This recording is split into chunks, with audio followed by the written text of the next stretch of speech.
सिद्धेभ्यः जय श्री ओम नमः सिद्धेभ्यः जय श्री ओम नमः सिद्धेभ्यः सर्वमंगलमांगल्यं सर्वकल्याणकारकं प्रधानं सर्वधर्माणां जैनं जयतु शासनम्। पंच परमेष्टि भगवान की जय हो। आचार्य श्री गुरुवर कुंद कुंद महाराज की जय हो। आचार्य श्री गुरुवर विद्यासागर महाराज की जय हो। परम उपकारी निर्यापक क्षमण मुनि पुंगव श्री सुधासागर जी महाराज की जय। आचार्य संघ की जय। प्रत्येक वस्तु में शक्तियां एक प्रकार की नहीं होती, अनेक प्रकार की होती। अनेक अनेक प्रकार की शक्तियां लेकर के ही द्रव्य बैठा है। अब उन कौन सी शक्ति किस समय प्रकट होना है, यह शक्ति द्रव्य के अधीन नहीं है। शक्ति विद्वान है, उसकी स्वयं की है, वह उसका उपादान मालिक है। लेकिन कौन सी शक्ति किस समय व्यक्त करना है, यह द्रव्य के हाथ में नहीं है।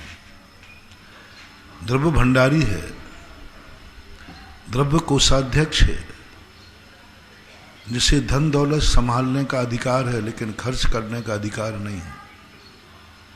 कोषाध्यक्ष कोई भी स्वयं अकेले बिल पास नहीं कर सकता, वो खर्च करने का उसको अधिकार नहीं दिया जाता। फाइनेंस मिनिस्टर मात व्यवस्था बनाते हैं सबकी, खर्च तो करने का जो परिणति है वो दूसरे को, वह व्यवस्था मात लोक व्यवहार में नहीं है, ये द्रव्य में भी यही व्यवस्था है। अपनी जो द्रव्य है, आत्मा है, इसकी शक्तियों का भंडार भरा पड़ा है, लेकिन एक भी शक्ति वो स्वयं खर्च नहीं कर सकता। पर्याय जब भी निकलेगी, पर्याय निमित्त के अधीन है। कैसा निमित्त मिला, और निमित्त जब पर्यायों को निकालता है, तुम्हारा दृष्टिकोण क्या है, तुम कौन सी दृष्टि से देख रहे हो इस वस्तु को। वस्तु बंध का कारण नहीं है, वस्तु मोक्ष का कारण नहीं है, वस्तु है और उपादेय नहीं है, वस्तु अच्छी और बुरी नहीं होती, वस्तु वस्तु होती है। हे उपादेय होती है हमारी दृष्टि, हमारा सोच, हमारा विचार, हमारा देखने का, सुनने का, सोचने का नजरिया क्या होता है। बस सारी दुनिया में जो कुछ भी है सब नजरिए का काम है। किस नजरिए से तुमने देखा है। जैसे अपन कल परसों समझ रहे हैं कि सारी दुनिया में संबंध का काम है। तुम्हारा संबंध क्या है इससे। उस संबंध में एक ही वस्तु को नाना लोग देख रहे हैं, लेकिन सबका दृष्टिकोण भिन्न भिन्न है। एक ही वस्तु वही उसी समय किसी के लिए बंध का कारण है, वही वस्तु किसी के लिए निर्जरा का कारण है। वही वस्तु किसी के लिए दुखदाई है, किसी के लिए सुखदाई है। इसलिए कुंद कुंद भगवान ने वह दृष्टि दी। उन्होंने कहा कि मैं निमित्त के अधीन होकर नहीं देखूंगा, मैं द्रव्य में बैठ के देखूंगा, मैं द्रव्य के स्वचतुष्टय से तरफ से विचार करूंगा। निमित्त बुद्धि से जब देखते हैं तो निमित्त जो चाहता है पदार्थ उस रूप उसके लिए परिणमन कर देता है। पदार्थ वह दिखा देता है। एक व्यक्ति से कहा कि ये कौन है, हम कुछ भी नहीं बता पाए। निमित्त से पूछा ये कौन है, तो बेटा कहता है मेरे पिता है। अब बेटे को वो पिता दिख रहा है, बेटे को दिख रहा है पिता, पूज रहा है पिता, पिता की अनुभूति हो रही उसे, वो झूठ कैसे कह दे। उधर उसका पिता देख रहा था, वही वस्तु उसको बेटा दिख रहा है, उसमें बेटा दिख रहा है उसको, ये मेरा बेटा है। भाई दिख रहा है उसको, भाई दिख रहा है। भांजा देख रहा है उसको, मामा दिख रहा है। गुरु देख रहे उसको, श्रावक दिख रहा है, दिख रहा है।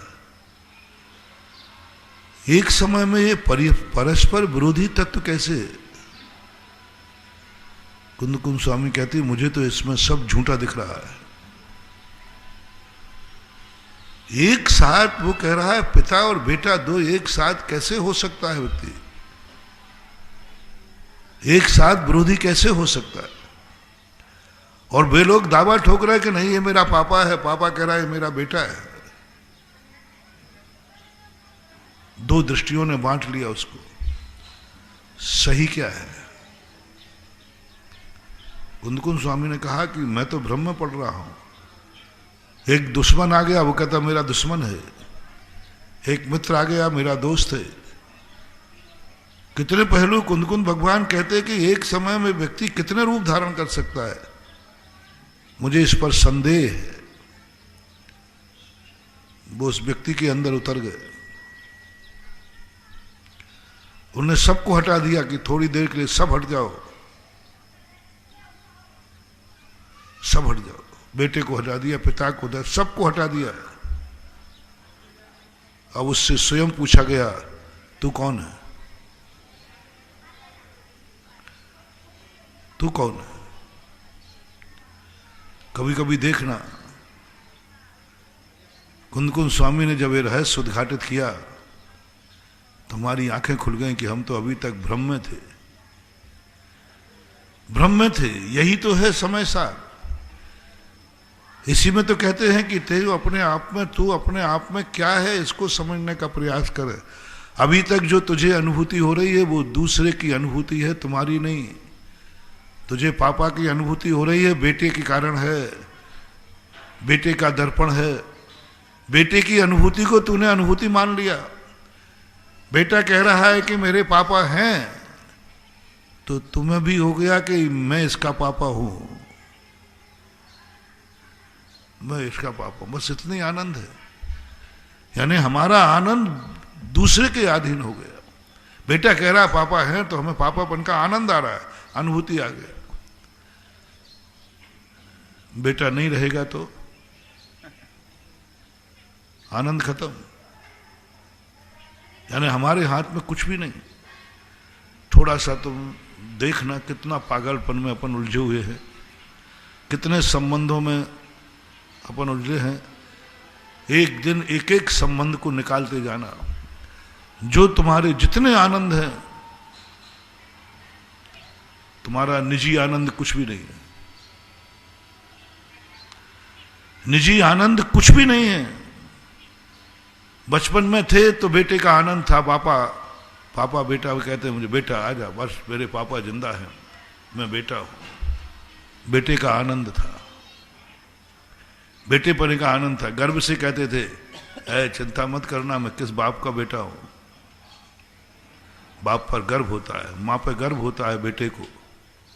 वही आनंद बताता है, वही धमकी देता है, वह ध्यान रखना मेरे बाप पे मत जाना। जवान हुआ, अपने आप को पति का आनंद आ गया, पत्नी आ गई, पत्नी को पति का आनंद आ गया। एक दूसरे का आनंद ले रहे हैं, स्वयं का कुछ ही नहीं। पत्नी खिसक गई, पति खिसक गया, अब किसका आनंद है? महाराज अब बाप का आनंद है। कोई स्थिर हो जाओ, जिंदगी में एक आनंद लो।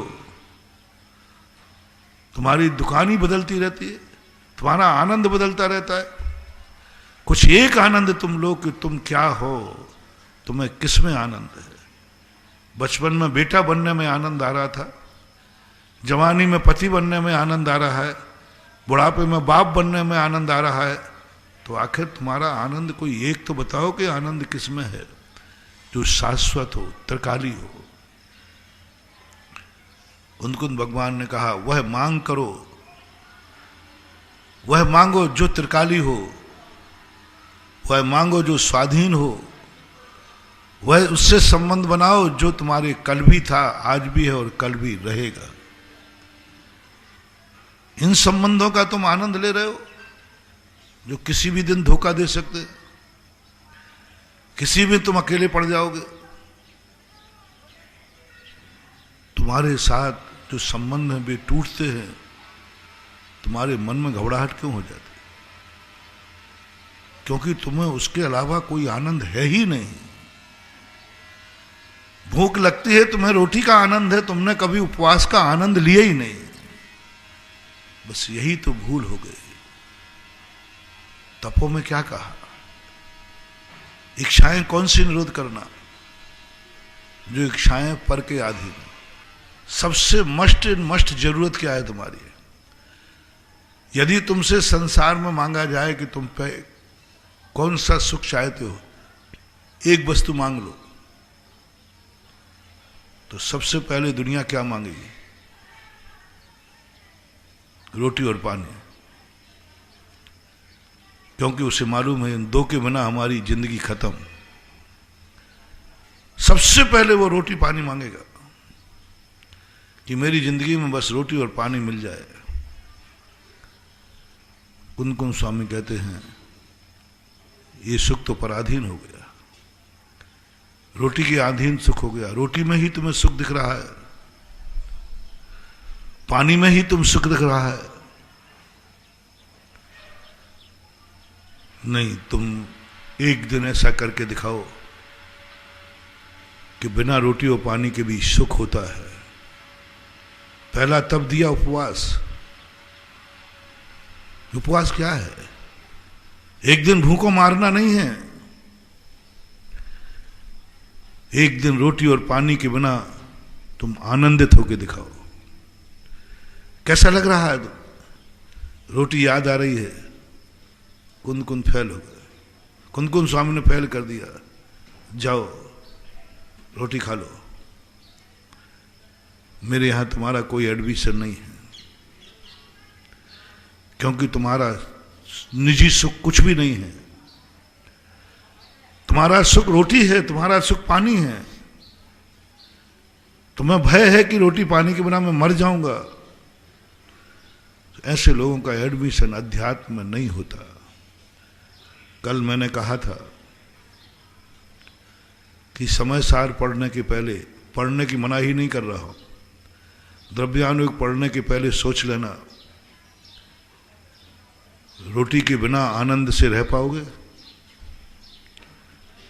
पानी के बिना आनंद से रह पाओगे। कुन स्वामी की सबसे पहले प्राथमिक दवाई है। पहले पूछेंगे, सबसे पहले पूछेंगे। गृहस्थों को आवश्यक में रख दिया पहले। देव पूजा गुरु पार्थि स्वाध्याय संयमम तपः दानम चेति, तप रख दिया है गृहस्थों को। उस गृहस्थ के लिए जो सम्यक दृष्टि है, पहली शुरुआत उन्होंने 6 आवश्यकों में बड़ी काम बात की बात कही। 2 आवश्यक 3-4 आवश्यक तो अपन कर लेते हैं, पूजा में भी आनंद आ जाता है, गुरु भक्ति में भी आनंद आ जाता है, स्वाध्याय में भी कर लेते, कुछ मिलता है, ज्ञान मिलता है। संयम में भी हम बहुत कुछ हो जाते हैं। संयम से हम अनर्थों से बच जाते हैं। सबसे बड़ा तप खतरनाक है। तप में जैसे ही तप की बात आती है, अविरत सम्यक दृष्टि की बात कर रहा हूं, वृत्ति की नहीं, प्रतिमाधारी की नहीं। ये 6 आवश्यक पालन करना व्रत नहीं है। ये वृत्ति को नहीं, लोगों की, विद्वानों की अक्सर का ये धारणा है कि नित्य नियम पूजन करना, अभिषेक करना, संयम लगना, तप आदि करना, ये सब त्यागी वृत्तियों के काम है, प्रतिमाधारियों के काम। 99% विद्वानों की धारणा है। वो कहते महाराज जी आप पूजा करते, महाराज मैं प्रतिमाधारी नहीं हूं, मैं अभिषेक करता नहीं करता, महाराज मैं प्रतिमाधारी नहीं हूं। 99% पंडितों की यह धारणा है कि बिना पूजन के भोजन नहीं करना ये प्रतिमाधारियों का काम है। अपन प्रतिमाधारी नहीं है, ये प्रतिमा नहीं लेते इसी कारण से, इसी कारण से प्रतिमा नहीं लेते कि फिर मुझे पूजा करना पड़ेगी, बिना पूजन अभिषेक के भोजन नहीं मिलेगा, मुझे अभी हाल संयम धारण करना पड़ेगा, देश व्रत का संयम धारण करना पड़ेगा, अभी हाल मुझे तप करना पड़ेंगे, मुझे उपवास आदि करा देंगे, हमें दान देना पड़ेगा। महाराज लोगों को आहार दान आदि संग नगर में महाराज आएंगे, चौका लगाना पड़ेगा, आहार देना पड़ेगा, परिग्रह प्रमाण आदि करने में उनको कोई दिक्कत नहीं है, क्योंकि परिग्रह उनके यहाँ ज्यादा होते ही नहीं है। मैंने एक पंडित जी से पूछा, मैंने कि पंडित जी तुम्हें प्रतिमा लेने में क्या दिक्कत है, तुम्हारे पास परिग्रह ज्यादा है ही नहीं, पंडितों की बात वैसे ही नहीं होता, तो नियम ले लो कि हम इतना से ज्यादा नहीं रखेंगे, तुम्हें तो कोई ज्यादा नया कोई इनकम मिलने की संभावना नहीं है। बोले महाराज ये तो परिग्रह प्रमाण तो मैं कर लूंगा, है ही नहीं परिग्रह तो करूं क्या, और आगे कोई गुंजाइश नहीं दिख रही। फिर मैंने की तकलीफ क्या है, मैंने कि सामायिक कर लेना थोड़ी सी और क्या। बोले वो भी कर लूंगा, माला फेरने में कुछ नहीं रखा, वो भी कर लूंगा। फिर मैंने की परेशानी क्या है, जो उन्होंने बात बताई, उन्होंने कहा महाराज जी फिर मैं बिना अभिषेक पूजन के भोजन नहीं कर पाऊंगा, रिश्तेदारी में सामूहिक भोजन में नहीं जा पाऊंगा, मैं फिर कुछ भी बाजार का खाना पीना सब बंद हो जाएगा, बाजार का करना, फिर जब भी महाराज आए तो हमें आहार दान देना अनिवार्य हो जाएगा, और फिर उपवास आदि भी कराओगे। फिर महाराज जी सबसे बड़ी आफत तो ये है कि फिर दान देना अनिवार्य हो जाएगा, क्योंकि आवश्यक हो जाएगा। मैंने उनको समझाया। फिर सांगानेर की विद्युत संगोष्ठी की बात है, राजस्थान की पहली संगोष्ठी थी सन 1994 में। उस समय ये प्रश्न आया, मैंने कहा आप लोग वृद्ध हो रहे हैं, सब लोग हैं, आप लोग संरेखना लो, वर्तमानधारी लो, वृत्ति बनो। उन्होंने ये समस्याएं पैदा कर दी। मैंने कहा भैया जो कोर्स तुमने 5वीं क्लास में रखा है, बोर्ड से पूछो, वो कोर्स तो 4थी क्लास का है, वो कोर्स तो 4थी क्लास का है, 5वीं में किसने रख दिया। फिर मैंने सारे आगम के प्रमाण दिए, ये कोर्स 5वीं में है ही नहीं। देव पूजा, गुरु पास्ती, स्वाध्याय, संयम, दान आदि ये सब 5वीं क्लास में ही नहीं। 5वीं में एक अतिथि संविभाग आ जाता है, बस वहां दान भी नहीं। अतिथि संविभाग का नाम जरूर आया है कि भोजन करने के पहले कोई त्यागी वृत्ति है तो उसको भोजन कराना, बहुत छोटा सा दान है। वृत्ति बनने से बहुत फायदे मानो, बहुत फायदे। ये सब झंडट पूजा अभिषेक आदि ये प्रतिमाधारियों में कहीं लिखा ही नहीं है। करते हैं, ठीक है, करना चाहिए। और मुनि महाराज बन जाओ, एलक छुल्लक बन जाओ, तो आरिका बन जाओ, तो ये भी सब झगड़े टंटे खत्म। मैंने कहा ये कोर्स तो 4थी कक्षा से शुरू हुआ। ये बात अलग है कि 4थी कक्षा का कोर्स 5वीं कक्षा में भी पालन करता है, क्योंकि आगे बढ़ने वाला पीछे के गुण नहीं सोचता। लेकिन ये कोर्स कौन सी कक्षा में शुरू हुआ? सारे विद्वान एकदम आश्चर्यचकित बोले, महाराज जी ये कोर्स 4थी कक्षा का है क्या? वे अपने आप को सब 4थी कक्षा वाले मानते थे, और जयपुर में तो बहुत आए थे 4थी कक्षा वाले, सब 4थी कक्षा वाले, बड़े बड़े मुमुक्षु, बड़े बड़े स्वाध्याय करने वाले, सब जितने समय सार का स्वाध्याय करते ना, ये अपने आप को सम्यक दृष्टि तो मानते ही 4था गुणस्थान, हम 4थे गुणस्थान वर्ती हैं। 4थे गुणस्थान की आलोचना कर दो, चिड़चिड़ापन आ जाता है। जिस दिन मैंने 4थे गुणस्थान की बुराई की, श्रावक की, उसी दिन गजब के कमेंट्स होते थे। और जिस दिन मैं मुनियों की बुराई करूं, क्या मजा आ जाता था।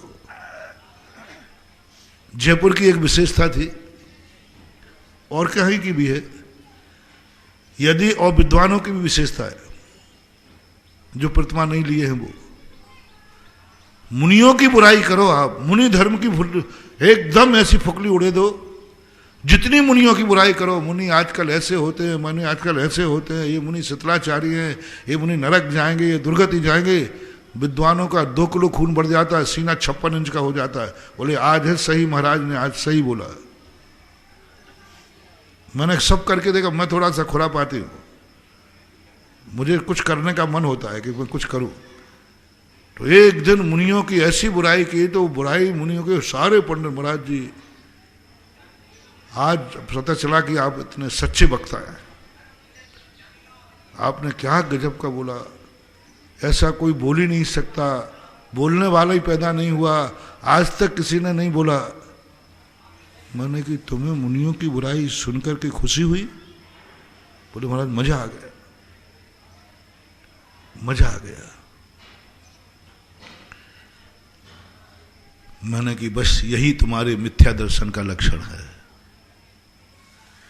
जब जब तुम्हें मुनि धर्म की निंदा सुनकर खुशी होवे, समझ लेना तुम्हारे अंदर मिथ्या दर्शन है।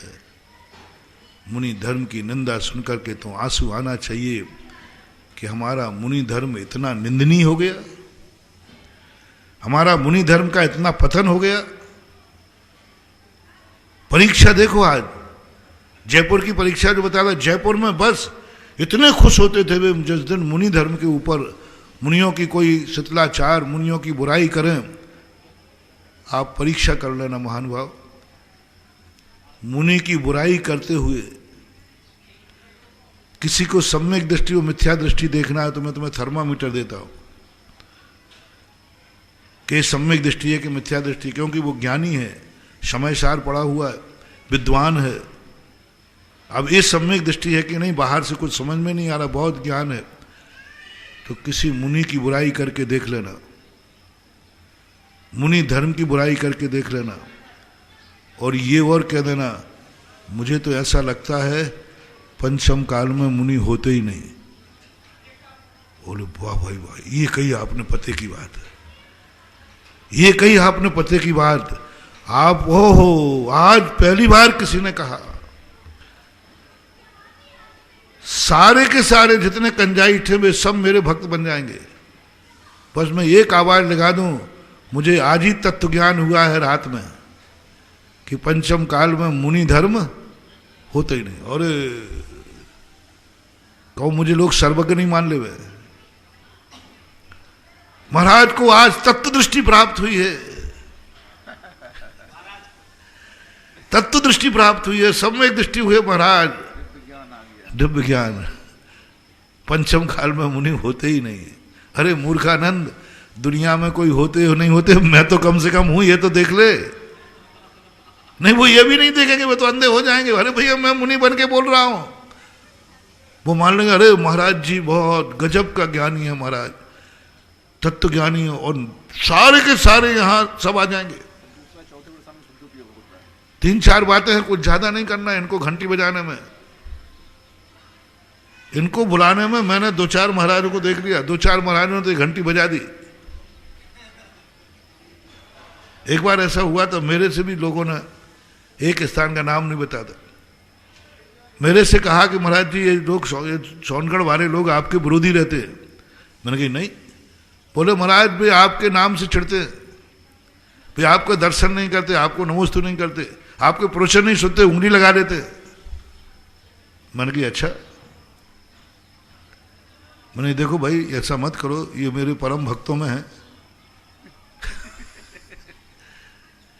राजस्थान में मेरे सबसे ज्यादा भक्त हैं तो कन्वर्ट कंजाइस्ट, जो ओरिजिनल मुनि भक्त हैं वे मेरे भक्त नहीं है, वे तो मेरे विरोध में रहते हैं, जो परंपरा से मुनि भक्ति चली आई। यहां मैं बैठा हूं कन्वर्ट कंजाइस्टों के बल पे बैठा हूं, तो मैंने कहा नहीं वो भक्त है हमारे। बोले महाराज आप कहीं हाथ है नहीं। मैंने कहा ठीक है, और मैंने अपने प्रवचन का पैंतरा बदला। यही जो आजकल ऐसा लगता है कि ग्रस्तों में सदुपयोग होता है, ग्रस्त जल से भिन्न कमल होता है। इस कलयुग में मुनि व्रत तो बहुत मुश्किल दिख रहा है, मुनि व्रत तो होता ही नहीं। और जो मैंने इस प्रकार की मुनियों की बुराई की, मुनि धर्म की बुराई की और ग्रस्तों के पापों की निर्जरा की, ग्रस्त कितना भी कुछ करे, सम्यक दृष्टि के भोग निर्जरा के कारण दूसरे दिन से सारे कंजाइट प्रवचन में आना शुरू हो गए। और 8 दिन या 10 दिन मैंने मेला लगा के दिखा दिया और ऐसी चर्चा हुई, ओहो, ऐसे महाराज मैंने कहीं देखे नहीं। ये तत्व दृष्टि, ये है तत्व दृष्टि। ज्ञान प्रकट हुआ। लोगों ने कहा महाराज जी आपने क्या जादू कर दिया, सारे कंजाइट आपके प्रवचन में आ रहे हैं आजकल और पूरे नगर में प्रशंसा है, पूरा नगर आपकी प्रशंसा कर रहा है। मैंने तो ओरिजिनल जान ही रहा था। मैंने कही कि अब इनको भगाऊं कैसे। तो दूसरे दिन से मैंने कहा, क्योंकि मैंने एक बार पेपर में पढ़ा था कि एक राशि में लिखा जा रहा था आज तुम्हारा ऐसा भविष्य, आज तुम्हारा ऐसा भविष्य, आज तुम्हारा ऐसा भविष्य, और रविवार में आया कि 1 हफ्ते से पहले कोई तुम्हें मूर्ख बना रहा है। तो मैंने कहा कि भैया ये 8 दिन जो मैं बोल रहा था ये ओरिजिनल प्रवचन नहीं थे, अब ओरिजिनल प्रवचन सुनो। दूसरे दिन से सब गायब हो गए और मैंने सबकी वीडियो बनवा ली थी और यही राजस्थान में मैंने किया। कुछ नहीं, इनको सत्य का ज्ञान है ही नहीं। ये मात अपनी भावनाओं को, अपनी धारणाओं को पुष्ट करना चाहते। और आपको मैं कह रहा हूं ओरिजिनलिटी में, जब कभी कोई मुनि धर्म की बुराई करे और तुम्हें बुरा लगे, किसी को बुरा लगे, निश्चित समझना मिथ्या दृष्टि है। जो श्रावकों के सतलाचार का समर्थन करे, मिथ्या दृष्टि है, मिथ्या दृष्टि है। नियम से कुंद भगवान ने कहा अष्टपौड़ के अंदर, जो व्यक्ति धर्म और धर्म की क्रियाओं की बुराई सुनता है, धर्म और धर्मात्माओं की बुराई सुनता है, वह मिथ्या दृष्टि कहलाता है। और यदि वो अपने कहे, जब मैंने उनको कहा कि मैंने कि भाई क्या कर रहे हो तुम लोग, हाँ महाराज, मुनि महाराज और जो त्यागी वृत्ति हैं इनको ये आवश्यक पालन। मैंने कि नहीं, ये तो 4th क्लास का कोर्स है। वे बौखला गए, मैंने आज तक नहीं सुना, तुम्हारे गुरुजी ने भी नहीं कहा। मैंने कहा गुरुजी की बात तुम समझ नहीं पाए, उन्होंने तो कहा था। वो थोड़ी उनकी ऊंची भाषा है, हमारी शेरी ठेठ तुम्हारी भाषा है। मैंने कहा कि श्रावक धर्म जैन श्रावक की बात है।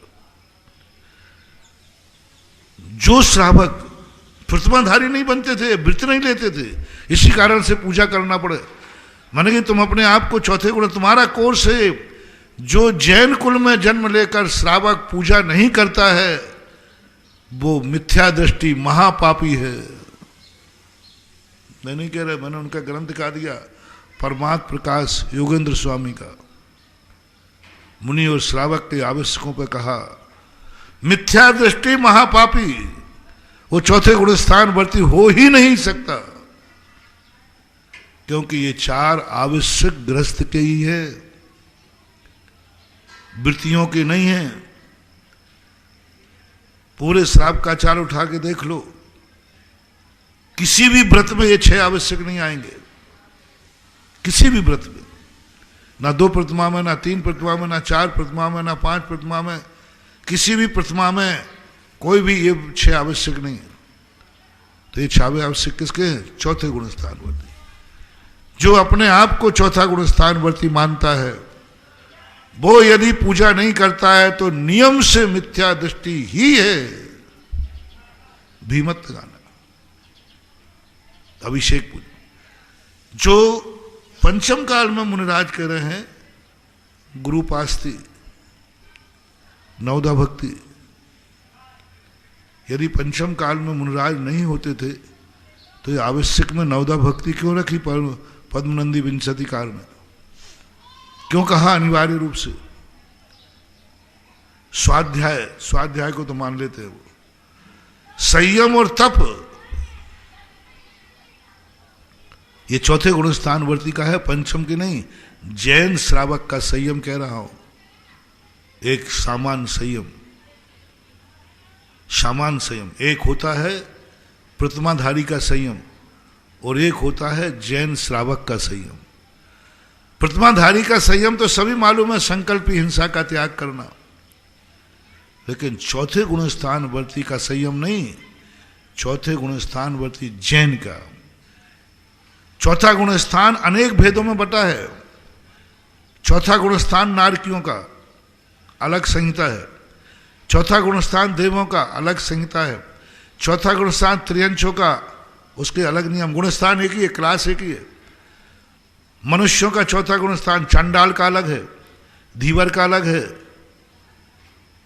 क्षत्रिय का अलग है, ब्राह्मण का अलग है और जैन का अलग है। कल एक प्रश्न आया था ना, गायों को पात्र मान लिया जाए, नहीं मान सकते। क्यों? पंचम गुण स्थान है तो पंचम गुण स्थान वर्ती मनुष्य चौके में जा सकता है, लेकिन पंचम गुण स्थान वर्ती त्रियंश चौके में नहीं जा सकता। क्यों? पंचम गुण स्थान वर्ती जब श्रावक आहार दे सकता है, अतिथि संविभाग, तो त्रियंश क्यों नहीं जा सकता? पंचम गुण स्थान वर्ती है, सम्यक दृष्टि है। नहीं, उनकी आचार संहिता भिन्न होगी। लोग इसकी बराबरी करते हैं कि चौथा गुण स्थान त्रियंश भी बिना अभिषेक पूजन के चौथा पांचवा गुण स्थान होता है, लेकिन वो पात्र नहीं हो सकता। वो श्रावक, त्रियंश कभी श्रावक की संज्ञा नहीं पा सकता। ये श्रावक के दो गुण है, ना कि चौथे गुण स्थान वर्ती के। त्रियंश भी चौथे गुण स्थान, नारकी भी चौथे गुण स्थान, सम्मूर्छन भी, स्वयंभू रमण में भी, दीप में वे भी चौथे गुण स्थान, लेकिन उनके छह आवश्यक नहीं। मात जो चौथे गुण स्थान में जैन कुल में जन्मा है उसकी बात कर रहा हूं। बिना अभिषेक किए नारकी का सम्यक दर्शन नष्ट नहीं होगा, त्रियंशों का नहीं होगा, चंडाल का नहीं होगा। मनुष्य में कोई चांडाल है और चौथे पांचवें गुण स्थान वर्ती है, वो अभिषेक पूजन नहीं करना ही उसका समय। यदि करेगा तो सम्यक दर्शन नाश हो जाएगा। जैन दर्शन की विशेषता देखो, यही अभिषेक पूजा कोई जिद करके चांडाल करे, हरिजन करे, तो उसका सम्यक दर्शन नष्ट हो जाएगा, अनंत संसारी। कोई त्रियंश कहे कि जब मैं पंचम गुण स्थान वर्ती हूं, भगवान के विदेश क्षेत्र से सर्टिफिकेट लेके आया, मैं चौके में जाऊंगा, मैं मंदिर में जाऊंगा। अब देखना, कोई गलत कार्य करने का भाव नहीं कर रहा है, मैं महाराज के चौके में जाऊंगा, मैं भगवान की पूजा करूंगा, चरण छूंगा, मैं पंचम गुण स्थान वर्ती हूं। कुत्ता है, बिल्ली है, सूकर है, चिड़िया है, सब मैं छूंगा भगवान को, क्योंकि मैं पंचम गुण स्थान वर्ती हूं, आज सर्टिफिकेट है। उसी दिन वो मिथ्या दृष्टि हो जाएगा भगवान को छूने में, आहार देने के अंदर चौके में आने में। महानुभाव, पंचम गुण स्थान वर्ती यदि चौके में आने की जिद करता है, अब त्रियंश है, चांडाल है, उसका उसी दिन सम्यक दर्शन नष्ट हो जाएगा। शुभ क्रिया करते समय वो भगवान का अभिषेक की जिद करे, मिथ्या दृष्टि, वो भगवान के गर्भालय में जिद करे, मिथ्या दृष्टि। अच्छी क्रिया है, उनके लिए नहीं करने में ही पुण्य है। तुमने चांडाल से कहा कि भाई आइए अभिषेक कर लीजिए, यहां कोई नहीं पूछता है। देखना, आपका दोस्त था, चंडाल था, कोई एक्सवाइज, उसने कहा यहां तो अभिषेक कर लो तुम, कोई को पता नहीं तू कौन है, धोती दुपट्टा पहन ले। और यदि उस चंडाल ने कर लिया, उसी दिन उसको मिथ्या दृष्टि हो जाएगा और ऐसे कर्मों का बंध होगा कि उसके हाथों में सड़ा हुआ कोड़ निकलेगा, 100 भवों तक वो कुष्ठी होगा, क्योंकि उसने इस प्रकार की क्रिया तुम्हारे कहने पे करनी। और पुण्यबंध देखना, मकर ध्वज होगा, देखना सुंदर काया पाएगा। नहीं मेरे मित्र, कोई जाने या नहीं जाने मैं चंडाल हूं, मेरा कुल शुद्ध नहीं है, मेरी जाति शुद्ध नहीं है, अभिषेक करने से कोई रोक नहीं रहा है, फिर भी मैं नहीं करूंगा क्योंकि मैं इसके योग्य नहीं हूं। उस समय उसको इतना पुण्यबंध होगा, इतना पुण्यबंध होगा कि उस पुण्यबंध को वो 100 भव तक संभाल नहीं पाएगा। नहीं करने पर सब कह रहे कर लो, हमारे यहां कोई पाबंदी नहीं है, वो कहता नहीं मैं इसके योग्य नहीं हूं, मैं इसके योग्य नहीं हूं। करने वाले को दुर्गति और नहीं करने वाले की सदगति वो सबसे बड़ी है। मैं सरल उदाहरण देके समझाता हूं। तुम आहार देने आ रहे थे, तुम रास्ते में अशुद्ध हो गए, छू लिया, तो उस समय आहार देने में पुण्य ज्यादा है कि नहीं देने में? बोल भाई नरेंद्र, हैं? अरे महाराज को आहार देने में क्या पाप माप सब धुल जाएंगे, दो अपन तो चलो, कौन देखा है, किसी को पता थोड़ी है। बोलो सबकी राय क्या है? देने में पुण्यबंध होगा कि नहीं देने में? नहीं देने, बहुत पुण्यबंध होगा। और देने में कोई पाप क्रिया नहीं की उसने, कोई पाप क्रिया नहीं की, महाराज को आहार ही दिया है, लेकिन अशुद्ध हो गया और महाराज को आहार दिया, कोई पाप नहीं किया, तो भी उसे महान महान पाप का बंध होगा। और एक व्यक्ति ने कहा नहीं साहब मैं आहार बिना दिए रह जाऊंगा, लेकिन मैं अशुद्ध हो गया हूं, आहार तो, अब उसको इतना पुण्यबंध होगा, नहीं करने पे पुण्यबंध, करने में पाप बंध। ये जैन दर्शन का विवेक है। कई बार लोग के घर में अशुद्धियां हो जाती हैं, कोई विवाह आदि इधर उधर हो जाते हैं, तो मैंने कहा भैया महाराज जी इसमें क्या बात है, इसमें तो ऐसा होता ही है, ऐसा थोड़ी होता है, हमने इससे शादी कर ली तो आप अभी समाज वाले अभिषेक बंद कर रहे हैं, आपने हार लेना बंद कर दिया, ये कोई तरीका है? कानून से कोई छूट नहीं है, कानून से कोई पाबंदी नहीं है, और बल्कि हम कानून में चले जाएं तो ये सारे पंच बंद जाए। आजकल कानून ऐसा है कि इन्होंने हमारा मंदिर बंद कर दिया क्योंकि हमने उससे शादी कर ली, विधर्मी शादी कर ली, विजादी शादी कर ली, परित्यक्ता से कर ली, विधवा से कर ली, आदि आदि। हाँ कानून उनके पक्ष में है, इन सबको जेल भेज दूंगा महाराज। और आपने भी आहार नहीं लिया तो महाराज जी ध्यान रखना, हाँ कानून सबके लिए होता है। कौन से कानून की कौन सी धारा के अनुसार आप मुझे रोक रहे हो? मैंने जो किया है कानून के पक्ष में है और है कानून पक्ष में। अब मैंने कही इससे भिड़ना कोई मतलब की बात नहीं है, क्योंकि कानून तो कानून होता है। मैंने कहा एक बात बताऊं, एक बात बताऊं, मैं ले लूंगा हार, अभिषेक भी करा दूंगा। पहले ये बता, तेरी पत्नी मर गई, तुझे दूसरी विधवा से शादी करना पड़ रही है, ये तेरा सौभाग्य है कि दुर्भाग्य? बस इतना बता दे, बाकी मैं कुछ नहीं करूंगा, इतना बता दे। सौभाग्य है तो हिम्मत कर कि भगवान जन्म जन्म तक मुझे जब भी शादी करना पड़े विधवा से करूंगा। बोल, पत्नी मरी थी जब तू रोया था कि नहीं? पत्नी मरी थी जब तुझे विकल्प आया कि पत्नी मर गई? विधवा से शादी करना तेरा शौक है कि मजबूरी है? इसे पुण्य का उदय मानता है कि पाप का उदय? आज नहीं कह रहा हूं, आज तो तू कर चुका शादी। जिस दिन तेरी पत्नी मरी थी उस दिन तूने सौभाग्य माना था कि दुर्भाग्य? रोया था कि? बोले दुर्भाग्य, रोया था। मैंने कि बस आज यदि तू ये गलती तेरे जीवन में हुई तो 100 भवों तक तुझे फिर यही होगी, पत्नी आएगी, मर जाएगी, तू विधवा होगी, विधवा होगी या तू विधुर होगा। महिलाएं कहती महाराज हमारी जिंदगी देखो आप, मैं विधवा हो गई, अब दूसरी शादी नहीं करूं तो क्या करूं? तो मैंने कहा मैंने तो मना किया ही नहीं। मना कैसे नहीं किया? आहार नहीं लोगे आप? आहार नहीं लोगे आप? मैंने वो तो नहीं लूंगा। तो महाराज जी थोड़ा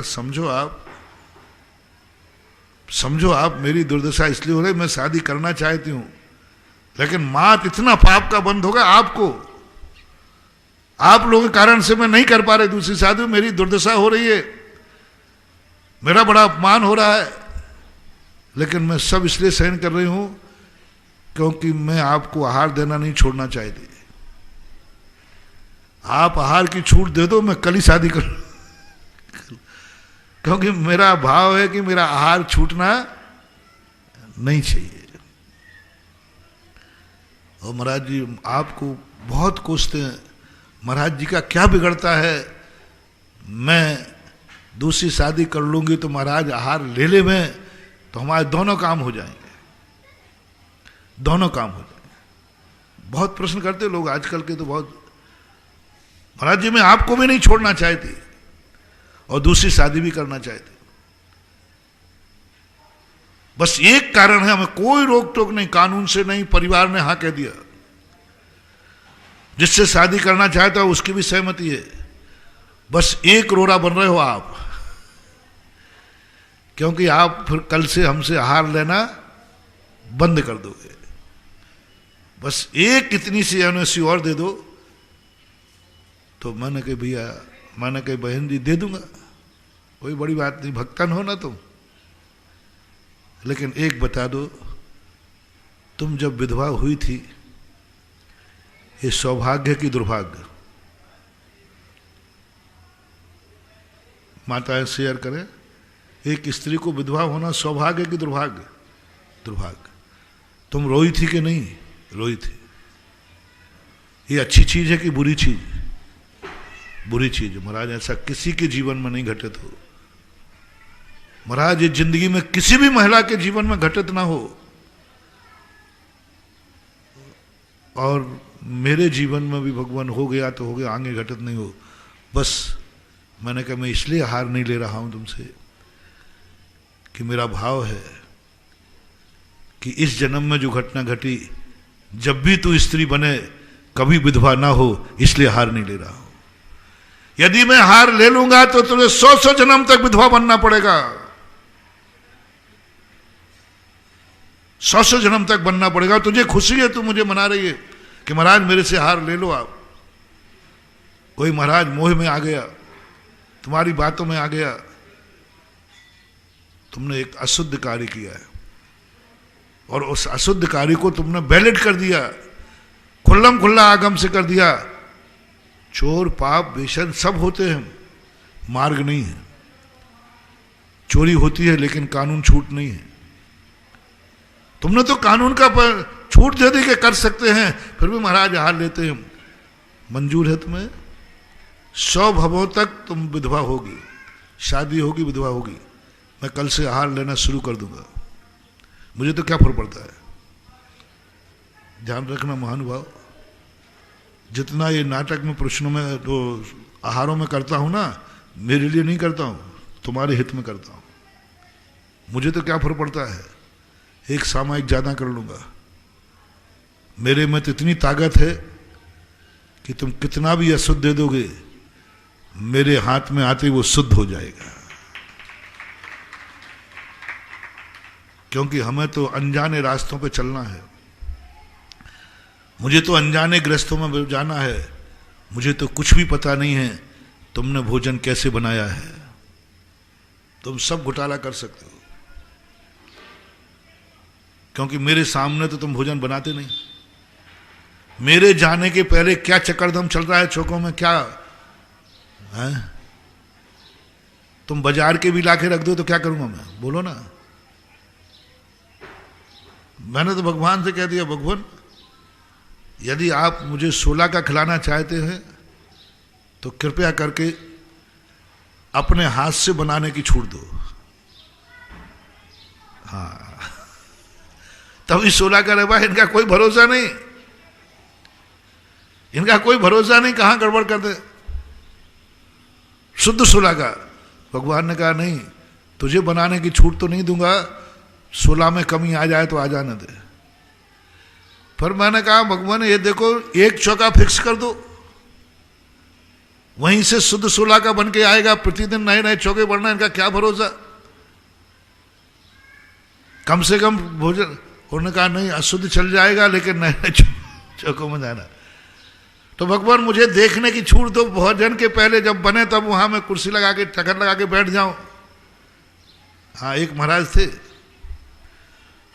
वे चौक बड़े, वो कहते महाराज जी इन गृहस्थों का कोई भरोसा नहीं है। बहुत पहले की घटना है, ललितपुर के बाद एक चंदेरी है, वहां मिले थे, नाम नहीं बता रहा।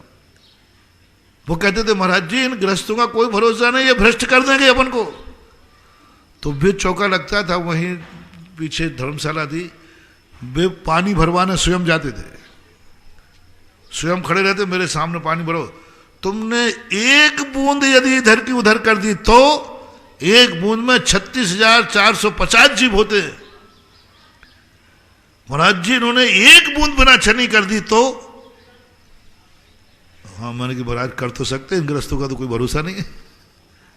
तो महाराज जी बिना छना पानी, इसलिए हम तो सामने भरवा दें। हमने कहा महाराज ठीक बात है। फिर वो सामने चौके में साथ में जाएंगे, 1 मिनट को छोड़ेंगे नहीं, वहीं बैठेंगे, सारा भोजन सामने बनवाएंगे। बोले महाराज जी इनका कोई भरोसा नहीं, कब क्या बना दें। बैठे रहते थे, सब सब्जी मब्जी स्वयं शोधन करके हमारे सामने शोधो, सब कर, और पूरा भोजन बना के ढकवा के आते थे। और फिर वो शुद्धि करने आते थे। मैंने छेड़ दिया, मैंने कि महाराज जी जितनी देर में तुम शुद्धि करने आए उतनी देर में गड़बड़ होगा। तो बहुत समझाया उनको। मैंने कि महाराज अपना महाव्रत वो मशीन है जिसमें कोई अशुद्ध भी डाल दे तो वो हमारा कुछ भी बिगाड़ने वाला नहीं, अपन शुद्ध कर लेंगे। क्योंकि हमसे तो उसने मन शुद्धि, वचन शुद्धि, काया शुद्धि बोल दी, बस वही हो गया शुद्ध सब। इसलिए महानुभाव तुम मुझे तो धोखा दे नहीं पाओगे। हमारी तो क्या मशीन लगी है, मन शुद्धि, वचन शुद्धि, काया शुद्धि, आहार जल शुद्ध है। जैसे तुमने ये बोला मुझे तो अंजलि में शुद्धि आहार आएगा और वो शुद्धि काम करेगा। लेकिन तेरा क्या होगा रे कालिया, तुम्हारी क्या हालत होगी।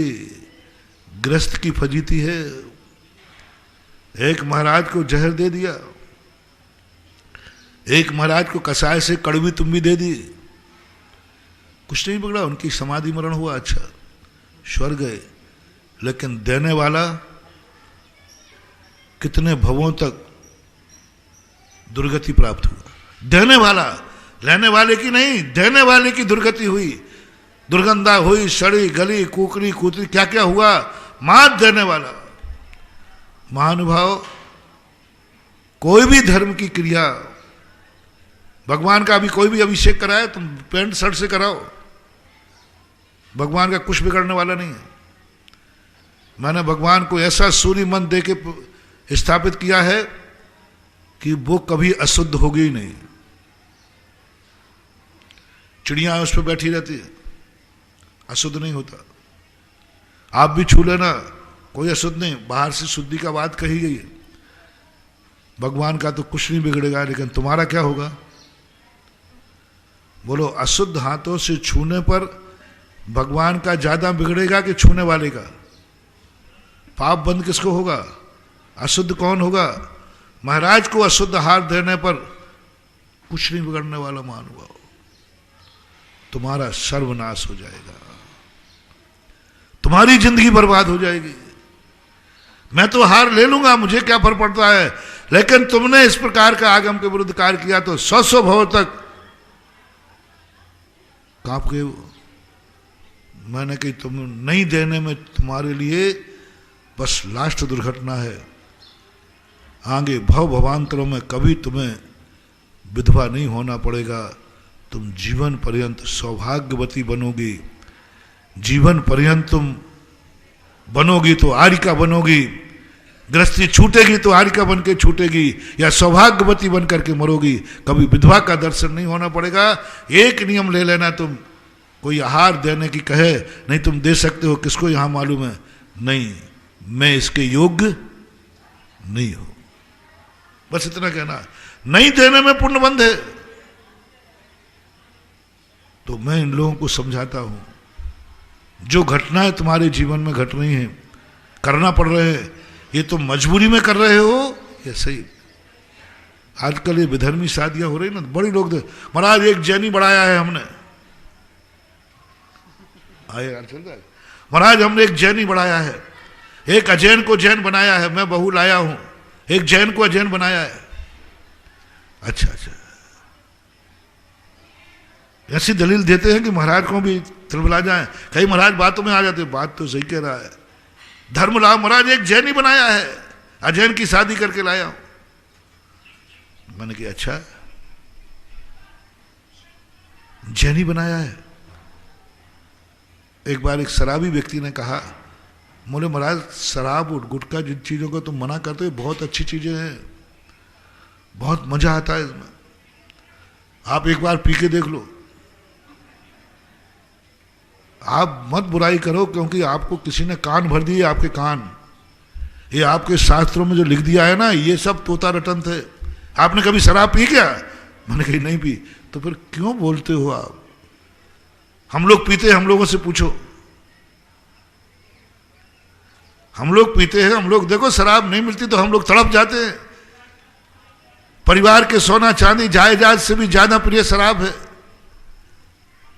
हम लोग अपनी पत्नी का मंगल सूत्र भी यदि बेचना पड़े और शराब की बोतल में, बोलो एक शराबी के लिए एक और मंगल सूत्र और एक शराब की बोतल हो तो वो किसको चुनेगा?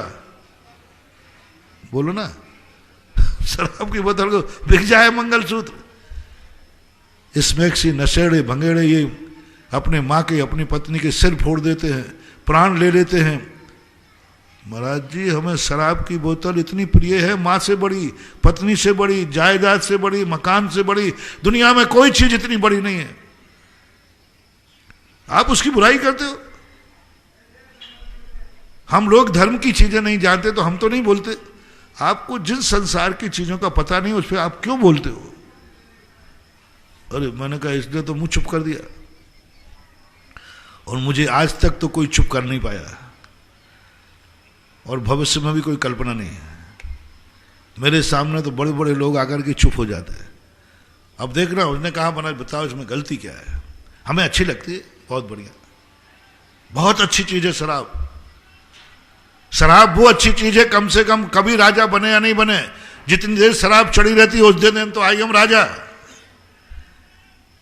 आपके पास कोई ऐसी कला है कि 6 घंटे का राजा बना दो? मैंने कहा बस एक बता दो, शराब बहुत अच्छी चीज है, आज के बाद मैं इसकी बुराई नहीं करूंगा बस। हाँ महाराज बहुत अच्छे है, अभी नहीं है, पहले मेरे प्रश्न का जवाब दो, यथार्थ घटना है। मैंने कहा एक प्रश्न का जवाब दो। बोले महाराज पूछो। मैंने आपके यहाँ बिटिया है क्या? नहीं। वो छिड़क गया, महाराज एकदम बिटिया की क्यों पूछ रहे? बोले महाराज है। मैंने कहा शराब अच्छी है कि बुरी है? बोले बहुत अच्छी है। श्रीफल लाओ और नियम करो, मैं अपनी बेटी की शादी उसी से करूंगा जो सबसे ज्यादा शराब पीता होगा, क्योंकि शराब, बोलो ना, शराब अच्छी चीज है, करो नियम, उसी से शादी करूंगा जो प्रतिदिन आधा किलो गुटखा खाता होगा। निकालो, आज वो पेपर में निकलता ना, जो दुनिया में सबसे ज्यादा शराब पीता होगा वो मेरा दामाद बनेगा, जो सबसे ज्यादा गुटखा खाता होगा वो दामाद बनेगा, जो संसार का सबसे बड़ा जुआड़ी होगा वो मेरा दामाद बनेगा, जो संसार का सबसे बड़ा डाकू होगा वो बनेगा। ये सब चीजें तुम्हें अच्छी लग रही ना? मैंने श्रीफल मंगवा दिया, मैंने चढ़ाओ श्रीफल। बोलो महाराज जी ये तो नहीं होगा। मैंने क्यों? शराब अच्छी चीज है तो कुंवर साहब कैसे क्यों नहीं? जब शराब अच्छी चीज है तो कुंवर साहब शराबी क्यों नहीं? तुम तो कहना बारात में वही आएगा मेरा कुंवर साहब जो 3-4 बोतल पे करके नाली में से उठा के लाऊंगा। नाली में से उठा के लाना और कहना आओ भाग, ऐसे ऐसे कुंवर साहब मिले और नाली में से उठा के लाना, पकड़ के फेरे फड़वा देना और फिर कहना वाह है हिम्मत। तिलमिला गए, उनको ये उम्मीद नहीं थी। मैंने कि बोलो शराब अच्छी चीज है कि बुरी? चुप हो गए। मैंने कि जवाब दो, बिना जवाब को उठना दूंगा। तू मुझे शराब पिलाना शुरू करना चाहता था। इतने शब्द सुनकर के भी मैं चुप बैठ गया कि महाराज आप भी पी के देखो। जब तू मुझे पिला सकता है तो आज या तो तू शराब छोड़ के जाएगा या कुंवर साहब शराबी को नियम लेके जाएगा। मैंने 3-4 लड़कों को खड़े कर दिया। मैंने कहा भग नहीं जाए। या तो ये एक नियम करेगा कि जो दुनिया में सबसे ज्यादा शराब पीतेगा और शराब पी करके बारात लेके आएगा, नाली में पड़ा मिलेगा, उससे मैं फेरे पड़ाऊंगा बेटी के, और या फिर आज से शराब छोड़ के जाएगा और कहेगा शराब बहुत बुरी चीज है। मैंने कि बेटा आज उठ गए तो फिर सुधा सागर का गुस्सा बहुत खतरनाक है। मैं भी दीपा इनसे कम नहीं हूं। हाँ साधु तो साधु होते, यदि गुस्सा आ गया तो 12 आयोजन निपटेगी बेटा। इसलिए तो सही कहा। 5 मिनट आंख बंद कर कहा महाराज आज पता चला जिसको धोख दी जाती है उसको कोई धोखा नहीं दे सकता। मैं आज से शराब का त्याग करता हूं, लेकिन बेटी को कुंवर साहब शराबी नहीं चाहूंगा, स्वप्न में भी नहीं चाहूंगा। महानुभाव आपको कहता हूं, जिन जिन बुराइयों को तुम अच्छा मानते हो बस उसका बुराई का एक नियम करो। ये बुराई मेरे जीवन में जन्म जन्म तक आवे, मेरे पूरे परिवार में होवे, पूरे रिश्तेदारों में होवे, तब निर्णय होगा कि अच्छा है बुरा। आजकल लोग कहने लगे, तो मैंने उनसे पूछा, बोले महाराज जी देखो मैंने धर्म लाभ दिया है, एक कन्या को जैन बनाया है। मैंने कहा अच्छा। आजकल बाप लोग भी पक्ष में बोलने लगे थे। बाप भी कहते हाँ महाराज सही तो किया है, आपको हाल लेना चाहिए। मैंने कि मुझको इतना फर्क जवाब दे दो, सभी लोग बाप बैठे हो, शेयर करना। पहली बार जब आपके बेटे ने ये कहा था मैं फलानी जाति वाली से शादी करना चाहता हूं, पहली बार फर्स्ट एंड फर्स्ट, तब आपको कैसा लगा था? सभी बोले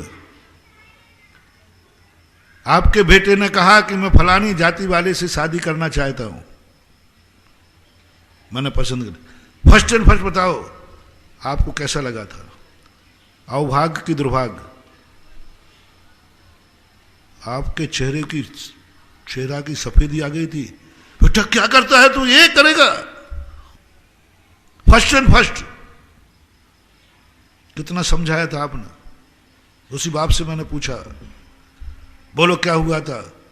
बोले महाराज इसकी मां को तो चक्कर ही आ गया था। तुम्हें? बोले मैंने उस दिन भोजन नहीं किया। फिर क्या किया? बोले महाराज इसको मारा, इसको समझाया, रिश्तेदारों को बुलाया, सब कुछ किया। एक महाराज थे उनके पास भी ले गया। मैंने कहा इससे सिद्ध क्या होता है? क्यों समझाया? उसने कोई पाप नहीं किया था, एक अजैन को जैनी बना रहा था। क्यों आपके मन में झटका लगा? उस समय आपके मन में आह्लाद क्यों नहीं आया? वाह रे वाह बेटा, कम से कम धन्य है तूने एक अजैन को जैनी बनाया। क्या ऐसा आया? क्यों झटका लगा? आपका चेहरा सफेद क्यों हुआ? क्यों मां ने भोजन नहीं किया? क्यों तुमने दिन भर भोजन नहीं किया? और क्यों तुमने उसको समझाया? इससे सिद्ध है कि आपने पूरा प्रयास किया इस पाप से बचने के लिए। आपने पूरा प्रयास किया इससे बचने के लिए। जब नहीं बच पाए तो लोमड़ी का रूप धारण कर लिया। पूरा प्रयास किया अंगूर खाने के लिए, जब नहीं खा पाए तो अंगूर खट्टे। तुमने पूरा प्रयास किया अपने बेटे को बचाने का, जब नहीं बच पाए तो आप महाराज को भी बचाने के लिए, शिक्षा देने के लिए आ गए। तब महाराज से कह रहा, महाराज एक जैनी बनाया है, ये आपने पहले समय पर क्यों नहीं कहा था? संसार के सारे लोगों से मैं कहना चाहता हूं, जो ऐसे प्रसंग लाके खड़े करते हैं, उनसे पूछता हूं कि सबसे पहले जब उसने कहा तो तुम्हारे परिवार में, मां बाप में हर्ष की लहर गई थी, उस समय क्यों नहीं पहले मन में आया? मेरे बेटे ने, बहुत धन्यवाद बेटा, तुझ पर मुझे गर्व है, आज तूने एक अजैन को जैन बना लिया, एक विधर्मी को धर्मी बना लिया, एक नीच को उच्च कुल में ला दिया, एक पतित को पावन बना दिया, एक पतित को पावन बना दिया। उस कुल में पतित था, उस कुल में देव शायद गुरु की पहचान नहीं थी, तूने कम से कम इस कुल में ला दिया। आज तक तुम्हें कोई ऐसा व्यक्ति मिला जिसके बेटे ने विधर्मी, विजाति, निम्न कुल में आपके सामने शादी का प्रस्ताव रखा हो और प्रस्ताव रखते ही आपके घर में खुशी की लहर दौड़ गई हो? कुछ शेयर करो आप लोग। एक आध नाम मिला? नरेंद्र तू ज्यादा घूमता रहता है, बोल भाई। नहीं, एक आध मिला हो जो खुशी हुई हो? पहले ही झटके में क्या लगा? घूमता है, ये क्या किया बेटा बिटिया तूने, ये नाक कटा दी, ऐसे बुरे शब्द बोलते हैं, ऐसे बुरे शब्द। कई लोग तो कहते मैं इनकी इस दिन देखने के पहले मर जाता। बेटे से कहते मेरे ये दिन देखने के पहले मेरी मौत क्यों नहीं आ गई? और आज तुम कह रहे हो कि धर्म की वृद्धि हुई है। आज महाराज आप आहार क्यों नहीं लेते? अपनी छाती पे हाथ रख के पूछ। चलो कोई बात नहीं, लाओ श्रीफल कि महाराज आज के बाद हमारे घर में जो भी बहू आए सब नीच कुल से आना चाहिए, एक पतित का उद्धार होना चाहिए, पापी कुल का आना चाहिए, पावन अपावन से पावन बनना चाहिए। महाराज आशीर्वाद दो, मेरे बेटे सब किसी पापी कुल से, किसी नीच कुल से, किसी मांसाहारी कुल से, किसी शराबी कुल से, किसी कुल से जब भी बहू मेरे घर में आवे सदा सदा नीच कुल से आवे। और मैं सदा नियम लेता हूं, जन्म जन्म तक मुझे सब जब भी पत्नी मिले नीच कुल की मिले। आशीर्वाद दूं? हाथ अभी उठाया नहीं, उठाने को कह रहा है। जो टीवी पर बैठे सुन रहे हो वे भी वहीं से हाथ उठा दे, मैं देख रहा हूं। छाती में बाल हो तो हाथ उठाओ, हो हिम्मत तो हाथ उठाओ। 100 जन्म तक का आशीर्वाद दे रहा हूं। तुम एक जन्म की बात कर रहे हो, तुम एक जन्म के जैनी बनाने की बात कर रहा हूं। मैं आशीर्वाद देता हूं तुम्हें 100 जन्म तक ऐसे ही तुम्हारे लिए विवाह कभी अच्छे कुल में ना होवे, तुम्हारे विवाह अच्छे उच्च जाति में ना होवे, तुम्हारे लिए कभी उच्च जाति में अच्छे कुल में अच्छे संस्कारवान परिवार की कन्या ना मिले, ऐसा मैं आशीर्वाद देना। क्योंकि जितना पापी कुल से लाओगे एक का उद्धार होगा। सब ऐसे शुभ बैठे हो जैसे सांप सूंघ गया हो। शाम को जिज्ञासा में प्रश्न बैठना 6 घंटे की छूट है। और ध्यान रखना बेटा, पारसनाथ के 4400 क्षेत्र पे से बोल रहा हूं, धमकी मत समझना। यहां भगवान पारसनाथ की वाणी खिली थी। यहां से यदि मैंने पारसनाथ का आशीर्वाद लेके आशीर्वाद दिया तो बेटा 100 जन्मों तक कोई अच्छे कुल की कन्या नहीं मिलेगी, नीच कुल की मिलेगी। हिम्मत हो तो शाम को प्रश्न भेज देना, फिर हमसे कहना महाराज मैंने एक जैन को वृद्धि की है, आपको आहार लेना चाहिए। इतना हिम्मत है। 2 बातें मैंने कह दी। पहला तो यह कहा कि तुम्हें सुनकर के कैसा लगा था। First impression is last impression. पहली बार जब सुना था कि मेरा बच्चा नीच कुल कालीन कन्या से शादी करना चाहता है, जो मेरी कुल की मर्यादा के विरुद्ध है, जो मेरी जाति के विरुद्ध है, पहली खुशी बता देना। मैंने कोई ज्यादा थर्मामीटर नहीं, पहली खुशी बता देना। और आगे जन्म जन्म तक जो चीज अच्छी होती है उसे एक बार भी खत्म करना चाहते हो कि जन्म जन्म पाओगे? बोलो जल्दी बोलो। मैंने मुनि व्रत लिया है, मुझे बहुत अच्छा है। मैं तो कहता हूं कि ये जन्म जन्म तक जब तक मोक्ष नहीं पाऊं मैं मुनि बनता रहूं। तुम बताओ, तुम जैन कुलीन हो, अंतिम जैन कुल चाहते हो कि जब जब जन्मो तो जैन कुल में जन्मो? जल्दी बोलो। अच्छा, पहली बात तो शादी करने का समर्थन नहीं कर रहा हूं। यदि मैं किमिक्षिक वरदान देने की बात कहूं, बोलो जन्म जन्म तक तब तुम शादी करोगे जैन कुल में जन्म लेने के बाद, तो किससे शादी करने का आशीर्वाद मांगते हो? चलो आज किमिक्षिक वरदान है,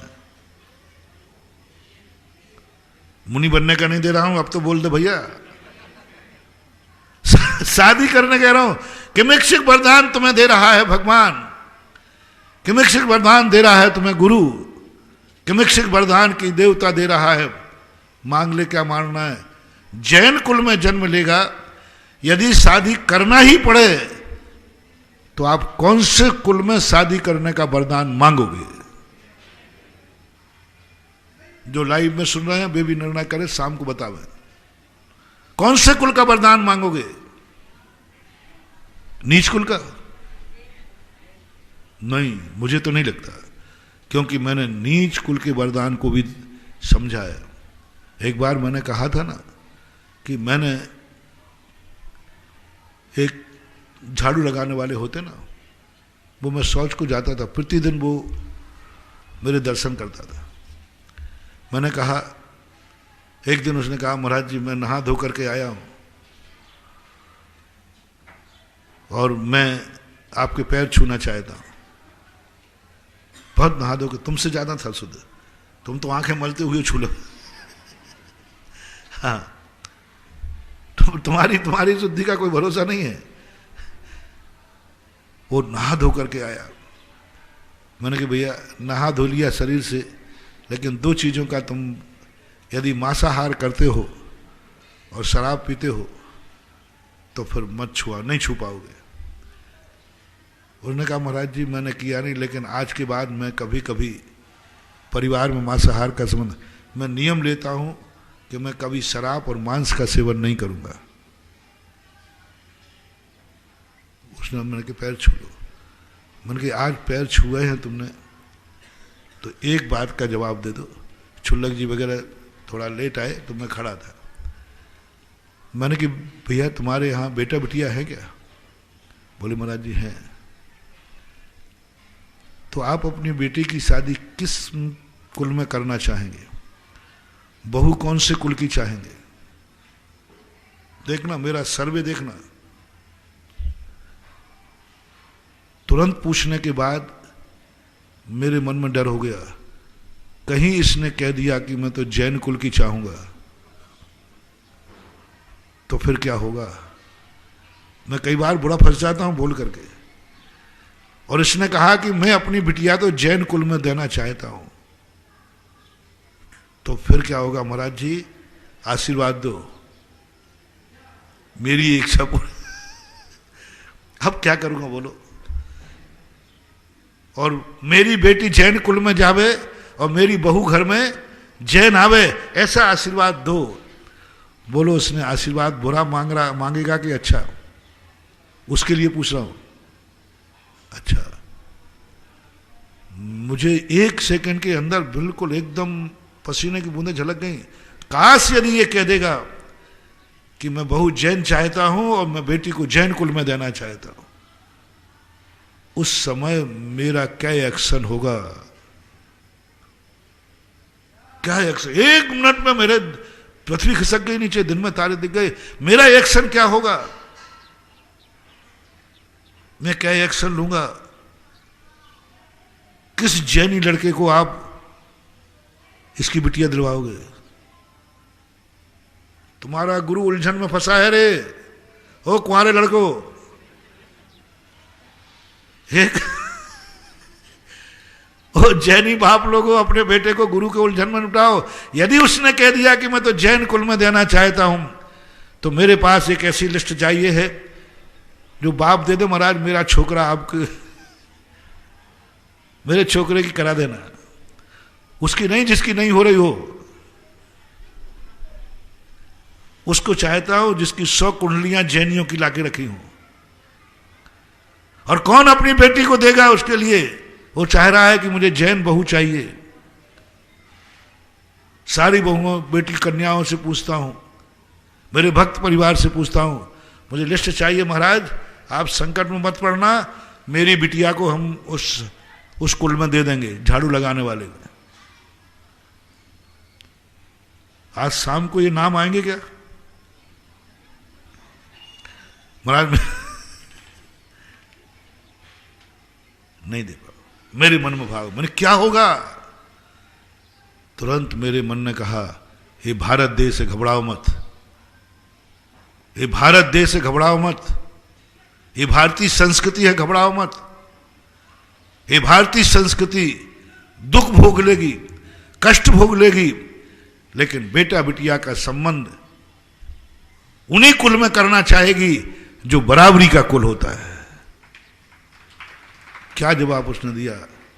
बोले महाराज मैं तो एक ही भावना करूंगा कि मेरे बेटे की शादी मेरी जाति में हो, मेरी बिटिया की शादी मेरी जाति में हो। मुझे इतना गर्व हुआ, मैंने कही एक इतने निम्न स्तर के परिवार में जन्म लेकर के भी उसकी भावना क्या है? मैंने 50 जगह नाई से शादी करना चाहता है, यादव से करना चाहता है, गुजर से करना चाहता है, मीणा से करना चाहता है, ब्राह्मण से चाहता है, छत्री से चाहता है। जो जिस जाति का है उसी जाति में फर्स्ट एंड फर्स्ट मौका मिले तो बोलो भारत की जातियों में कौन किस में करना चाहेगा? फर्स्ट एंड फर्स्ट अपनी अपनी जाति में करना चाहिए। ये भारत का संस्कार है, संस्कृति है। मजबूरी में एक जो हरिजन होते ना, उसने एक जैन कुल की बच्ची को पसंद किया। जैसा तुम्हारा बच्चा कोई हरिजन की बच्ची पसंद कर लेना तो तुम दुख होता है, उसको मारते हो, पीटते हो, समझाते हो। ऐसा एक हरिजन था, उसके लड़के ने जैन लड़की से शादी करने का भाव हुआ। उसने इतना मारा, उसको इतना पीटा, समझाया, मेरे पास लाया, बोले महाराज इसको समझाओ, ये हमारी जाति की लड़कियां इसके पीछे घूम रही हैं, खूब देर शादी, लेकिन ये जैन लड़की से शादी करना चाहता है। मैंने कहा क्या बात कर रहे, जैन बच्ची को ला रहा है वो, तुम्हारी बच्ची जाति की बच्ची से जैन बच्ची तो अच्छी है। उन्होंने कहा महाराज मैंने कोई पूर्व जन्म में पाप किए हैं जो ये विजाति में जा रहा है। ये क्या है? ये क्या है? ये है हमारे भारत देश का गर्व और संस्कृति। इसके बहुत बड़े रीजन हैं, बहुत बड़े मनोवैज्ञानिक हैं। फिर मैंने पूछा उससे क्यों, उस जो मेहतर था ना, जो झाड़ू, मैंने उससे क्यों भैया, तो अपनी बेटी को तुम आज मांग सकते थे, जैन गुरु के सामने खड़े हो, जैन गुरु के सामने खड़े हो, मांग सकते थे कि महाराज जी यदि बेटी आपकी जैन जाति में हो जाए तो। मैंने क्यों नहीं कहा तुमने? अब मुझे ताज्जुब हुआ। बोले महाराज मैं जिंदगी में उस बेटिया का पिता हूं, दुश्मन नहीं हूं।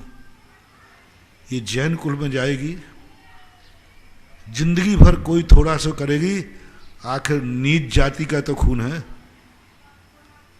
उन्हें क्या मिलेगा? आपके साधुओं के पास जाएगी, आहार ले लोगे? अरे नीच जाति है। क्या इसको वह अधिकार मिलेगा जो जैन जाति की कन्या को मिलेगा आपके धर्म क्षेत्र में? मैंने कहा नहीं मिलेगा। तो मैं वहां भेजना चाहते हो जहां पर उसको सब स्त्रियों के बराबर उसको जाति का अधिकार मिले, वहां भेजूंगा। आपके यहां कितना सब उपेक्षा करेंगे, बुरी दृष्टि रहे, अरे उसकी जाति की लड़की है, सब उसकी निंदा करेंगे, सब उसकी। इससे अच्छा गरीबी में रहना ठीक है, लेकिन उल्हाए ना देना ठीक नहीं। बेटे की बहू को लाओ तो वो उसमें क्या दिक्कत है? बोले महाराज जी वो यहां आकर के हमारे ये काम करेगी, हमें उसके जूते साफ करना पड़ेगा। 25 साल से वो जैन संस्कार में पली है और हमारे कार्य कैसे हैं? पूरा परिवार भूखा मर जाएगा। इसलिए समान जाति में संबंध जोड़ना चाहिए, विजाति के संबंध नहीं जोड़ना चाहिए। अब अशुद्धि की जब तुमने बात कही, जब इस ढंग से मैंने समझाया, आज भी समझा रहा हूं महानुभाव से, तुमसे यदि कोई गलत कार्य हो जाता है तो उससे तुम अपना गलत स्वीकार करके आउट हो जाओ, अलग हो जाओ। कोई कहे भी अभिषेक कर लो, नहीं मैं इसके योग्य नहीं हूं। कहे भी कोई आहार दे लो, नहीं मैं इसके योग्य नहीं हूं, तो है पाप। बस अंतिम समझना, ये दुर्घटना तुम्हारी जिंदगी में कभी नहीं घटेगी, क्योंकि तुमने अपने आप का प्रायश्चित ले लिया, अपने आप को अलग कर लिया। तो जिस जिस व्यक्ति से कोई दोष हो जाता है वो ईमानदारी से दादागिरी न दिखाए, दादागिरी न दिखाए। समाज वाले भी कहें भी तो कहते हैं नहीं करूंगा मैं, क्योंकि मैंने इस प्रकार का विवाह कर लिया है। मैं महाराज को कोई महाराज आहार कहे, नहीं मैं तो आहार ले लेता हूं। सुनो मेरे भक्तों से कहना है, क्योंकि ये दुर्घटनाएं सब में घट सकती हैं, भक्तों में भी घट सकती हैं, दुश्मनों में भी घट सकती हैं, और घट रही है। मैं अपने भक्त परिवारों से कहना चाहता हूं कि यदि कभी तुम्हारी जिंदगी में, तुम्हारे घर में ऐसा कर्म हो जाए, ऐसे विधर्मी, विजाति या कोई ऐसे विधवा, तलाक शुदा कोई संबंध हो जाए, और कोई महाराज आगे कहे मैं तो हार ले सकता हूं, तो तुम एक ही बात कहना, मैं जिस गुरु का भक्त हूं उस गुरु ने एक ही बात कही है, आहार नहीं देने में पुण्य ज्यादा है, देने में पाप ज्यादा है। देने में पाप ज्यादा है, नहीं देने में पुण्य ज्यादा है, क्योंकि मेरे से वो कार्य हुआ है जिसको मैं कभी चाहता भी नहीं था, मजबूरी में करना पड़ा।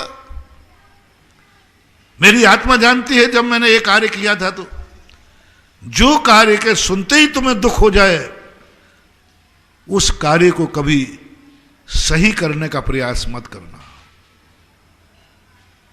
तो एक मंत्र बनाया, जिस जिस कार्य को करने में तुम नहीं चाहते हो कि यह कार्य मेरे से कभी होवे, मेरे कुल में कभी होवे,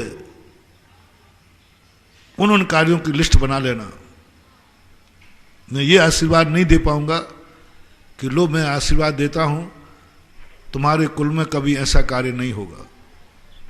ये क्लीन चिट में किसी को नहीं दे पाऊंगा, आई एम सॉरी प्लीज, क्योंकि मैंने अच्छे अच्छे कुल देखे हैं। प्रतिमाधारी माँ बाप हैं और बेटा बेटियों के क्या हाल है। माँ बाप कैसे हैं? जिनके कुल में मुनिराज बने हैं,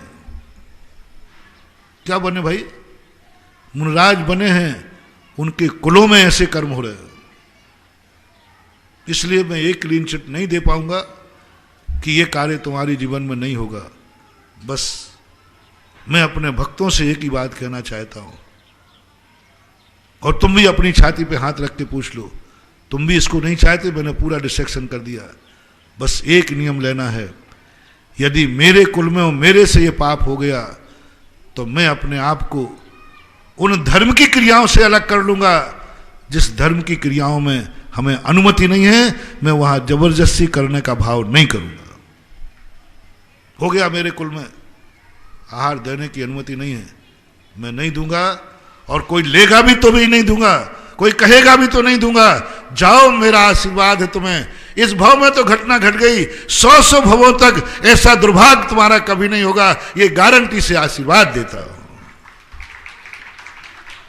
जो कुछ घटना तुम्हारे कुल में घटी इसको नहीं बचा सकता, लेकिन यदि तुमने अपने आप को ईमानदार मान लिया कि नहीं मैं अशुद्ध हो गया हूं, मैं ये कार्य नहीं करूंगा, मैं हार नहीं दूंगा, चाहे कुछ भी करो आप, कोई जाने या नहीं जाने, मैं छू गया हूं, मैं अशुद्ध हो गया हूं। मेरे कुल में वो कार्य हुआ है जिसको मैं पहली बार सुन करके भी मेरी आत्मा को दुख हुआ था, और ये भाव आया था, हे भगवान इस कर्म के पहले मैं मर क्यों नहीं गया। बेटे ने जब कहा था तब मुझे बहुत दुख हुआ था। अब उसको सिद्ध करने का प्रयास नहीं करना। First impression is last impression. पहला जो तुम्हें दुख हुआ बस वही महापाप है। बाद में तो अब तुम लोमड़ी बन रहे हो कि अब घर में पाप हो ही गया है, इस पे धूल कैसे डालें। पाप करना उतना बुरा नहीं है, पाप पे धूल डालना सबसे बड़ा बुरा है। तुम्हारे घर में बुरा हो गया ये कोई बड़ी बात नहीं है, एक भाव की बात है, लेकिन उस किए हुए दुष्कर्म पर धूल डालना, उसको शुद्ध करने का प्रयास करना, ये सबसे बड़ा पाप है। ये 100 भवों तक उस पाप के भागीदार बनोगे। पाप पर धूल मत डालो। हो गया गलत, हो गया, स्वीकार करो, अपने आप को पीछे कर लो। मैं भगवान का अभिषेक नहीं करूंगा। कुछ भक्तों में ऐसा है हमारे। एक व्यक्ति ने कहा कि भाई आप तो करो, हमारे यहां कोई नहीं है। उन्होंने कहा नहीं साहब, मैं अभिषेक के योग्य नहीं हूं। मेरी योग्यता मेरे गुरु ने मापदंड दे दिया और मैं ये नहीं कर सकता। लोगों ने बहुत कहा। आहार देने के लिए एक महाराज के संग में कहा, बोले नहीं हमारे संग में सब चलता है, मैं तो लेता हूं। उसने मना कर दिया। बोले साहब मैं अपने आप को अशुद्ध मानता हूं, इसलिए आप लेंगे भी मेरी अशुद्धि में तो भी मैं नहीं दूंगा। सपोज कीजिए यदि कोई महाराज पैंट शर्ट में बिना नहाए आहार लेना चाहते हैं, वो ले रहा है, उनकी तरफ से कोई मनाही नहीं, आप दोगे कि नहीं दोगे? बोलो भाई ललितपुर के चारों लोग बताओ। वो छूट दे रहा है तुम्हें पैंट शर्ट में? पैंट शर्ट में खाते पीते हुए कोई शुद्धि नहीं, आप तो यूं जाके रखाना, और महाराज की तरफ से छूट है। मगर मुझे कोई बात नहीं, मैं सुधासागर नहीं हूं, मैं विद्यासागर नहीं हूं, आप तो दीजिए, मेरे लिए कोई आपत्ति नहीं। वो खुली छूट दे रहे हैं। इतनी छूट मिलने पर आप दे दोगे हैं? और जिस दिन जहां छूट मिल जाए दे देवे तो फिर मुझे छोड़ देना। हाँ, मेरा नाम मत लेना कि मैं फिर, हाँ मुझे वो भक्त चाहिए जिसको छूट दी जा रही है और कह रहा है नहीं, मैं उस भेष में हूं जो भेष आहार के योग्य नहीं है। आप लोगे भी तो भी नहीं दूंगा, मैं लोगे भी तो भी नहीं दूंगा। वो है सच्चा भक्त, वो है धर्मात्मा। अपना प्रसंग समय हो रहा है और अपना वो षड आवश्यकों के ऊपर चल रहा था कि ये षड आवश्यक किसके हैं, क्योंकि कुंद भगवान की भूमिका में मैं चल रहा हूँ और कुंद भगवान कहाँ से कहाँ ले जाएंगे ये विचारणीय प्रश्न है। अपन फिर समझेंगे। महावीर भगवान की। परम उपकारी निर्यापक श्रवण मुनि पुंगव श्री सुधासागर जी महाराज की जय।